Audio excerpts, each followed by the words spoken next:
Welcome Padawans and Dungeon Masters, Banana Breakdown here. In today's video, we're taking on a challenge that's more dangerous than the lava flows of Mustafar. We're turning Anakin Skywalker into a Dungeons & Dragons character. Let's bring the Chosen One from a galaxy far, far away to right into your D&D campaign. We'll go through all the aspects of character creation to create a close to accurate representation of Anakin in D&D. Now, when it comes to Anakin's class, we've got a real puzzle on our hands. D&D doesn't exactly have a Jedi class last time I checked, so we need to get creative. I've decided to make Anakin a multi-class character, Fighter, Eldritch Knight, and Sorcerer. Divine Soul. Here's my thinking. Fighter, Eldritch Knight. This subclass gives us a martial character who can also use magic. It's perfect for representing Anakin's lightsaber skills and his force-enhanced combat abilities. Plus, Eldritch Knights can bond with a weapon, which is ideal for Anakin's relationship with his lightsaber.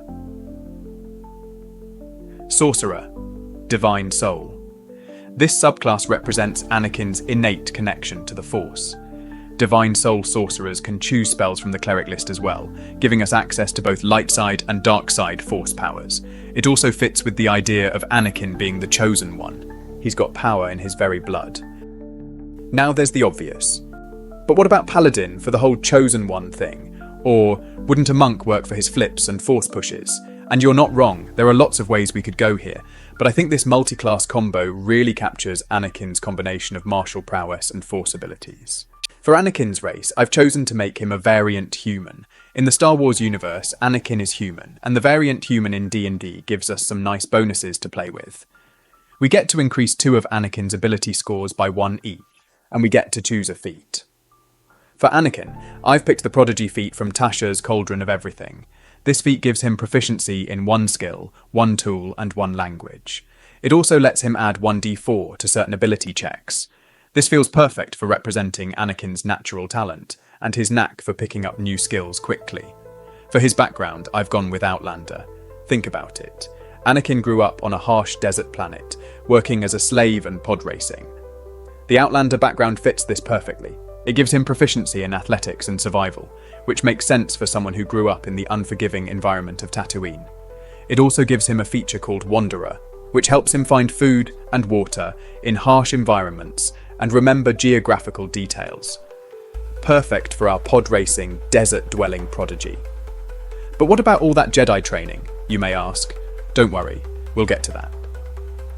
Think of this background as representing Anakin's early life, before he joined the Jedi Order.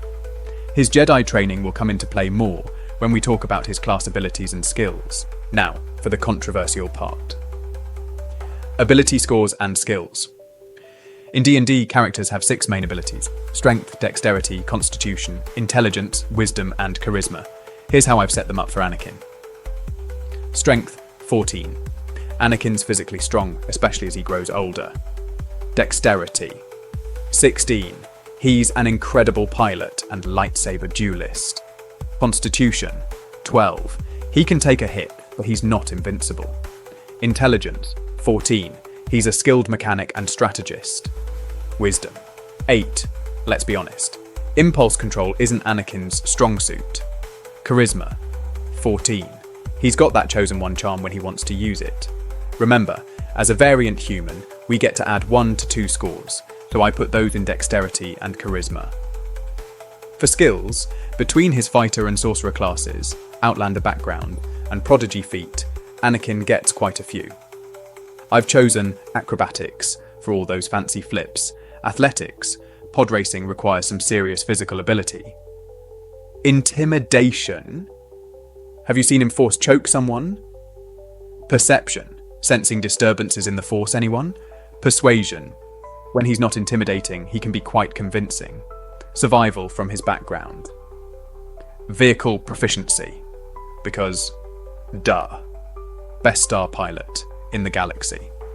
For his Prodigy feat, I gave him proficiency in mechanics.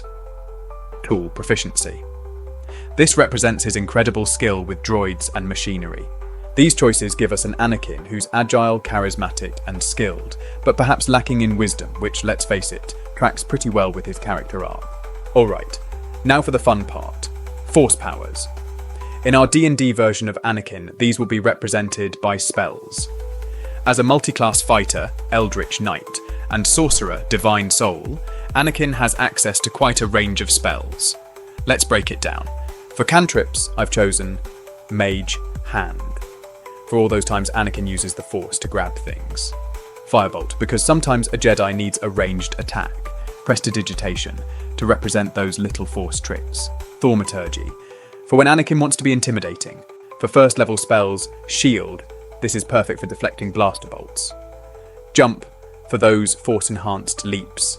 Feather Fall, because Anakin's always jumping from high places. Charm Person, for those Jedi mind tricks. As he levels up, we could add spells like Telekinesis, for classic Force pushes and pulls. Haste, to represent Force speed. Hold Person, for Force stasis. Lightning Bolt, once he starts tapping into the dark side. Don't forget this is for low-level Anakin and not full-blown Darth Vader. I tried to pick spells that feel like things Anakin actually does in the movies and shows. Some are direct matches, like Telekinesis for Force pushes. Others are more about capturing the feel of his abilities, like using Shield for deflecting attacks. Remember, in D&D terms, Anakin would learn more spells as he levels up. This could represent his growing power in the Force as he progresses from Padawan to Knight to, well, you know. Let's talk about Anakin's gear. D&D characters start with equipment based on their class and background. For Anakin, we've got a lightsaber. This is his primary weapon and spellcasting focus. In D&D terms, we could treat this as a sunblade, a rare magic item that functions like a lightsaber. Jedi robes, light armor that doesn't restrict his movement. A utility belt. This could be similar to an explorer's pack in D&D, containing useful items for adventure. But Anakin's got some special items that don't quite fit standard D&D rules. We'll need to get creative. Anakin's Starfighter. This is tricky because D&D doesn't have rules for space combat. We could treat this as a special magic item that grants him enhanced abilities when piloting any vehicle. Comlink. This could function similar to the sending spell, allowing communication over long distances. Cybernetic arm. After his duel with Count Dooku, Anakin gets a prosthetic arm. In D&D, this could be a magic item that gives him a bonus to strength checks and saves with that arm. These special items would need to be approved by a dungeon master, of course. They're not standard D&D equipment, but they're central to Anakin's character. Anakin has some iconic traits that don't fit neatly into D&D rules. Let's see how we can adapt them. Force sensitivity. We've covered this with our class choices, but we could also work with the DM to create a custom feature called Chosen One. This could give Anakin advantage on certain Force-related checks or saves. Piloting skills. Anakin's renowned for his piloting abilities. We could represent this by giving him expertise, double proficiency bonus, in vehicle proficiency checks. Prophetic dreams. In D&D terms, we could treat this as a limited form of the divination spell.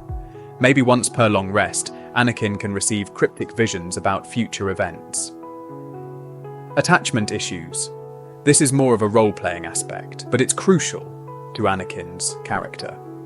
We could suggest that Anakin has disadvantage on wisdom saves against effects that threaten his loved ones.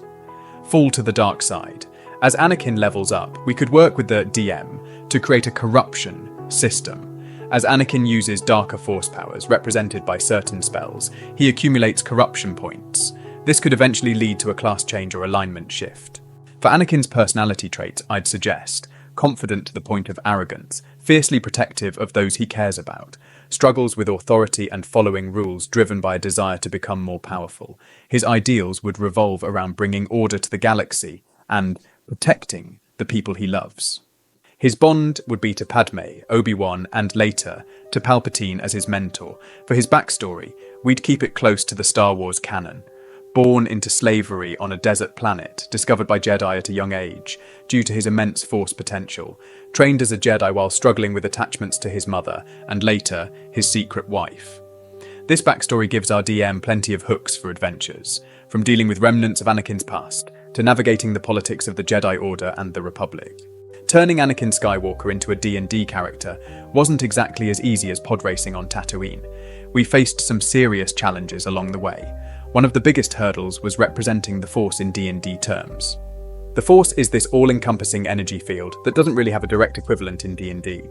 We used a combination of class features and spells to approximate it, but it's not a perfect match. Another tricky bit was balancing Anakin's abilities. In the Star Wars universe, he's incredibly powerful, the Chosen One, destined to bring balance to the Force. But in D&D, we need to start him off at a reasonable level and allow for growth.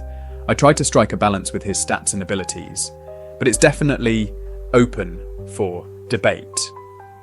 Then there's the whole technological aspect. Star Wars is a sci-fi setting with spaceships, droids, and blasters. D&D is typically a fantasy setting with swords, bows, and magic. We had to get creative with how we represented things like Anakin's Starfighter and his mechanical skills. Lastly, there's the issue of Anakin's fall to the dark side. D&D has alignment systems, but they don't typically change dramatically mid-campaign. We suggested a corruption system, but this would require a lot of collaboration with the DM to implement effectively. So there you have it. Anakin Skywalker as a D&D character. Is it perfect? About as perfect as the Jedi Council's decision-making. But I think it captures the essence of who Anakin is and what he can do. We've got a character who's strong in combat, has access to Force-like abilities, excels at piloting and mechanics, and has a backstory ripe for roleplay opportunities. Plus, with our suggested corruption system, you could potentially play out his entire arc from Jedi to Sith Lord. What do you think? Did we successfully bring balance to the Force? Or did we just send this idea hurtling into a Sarlacc pit?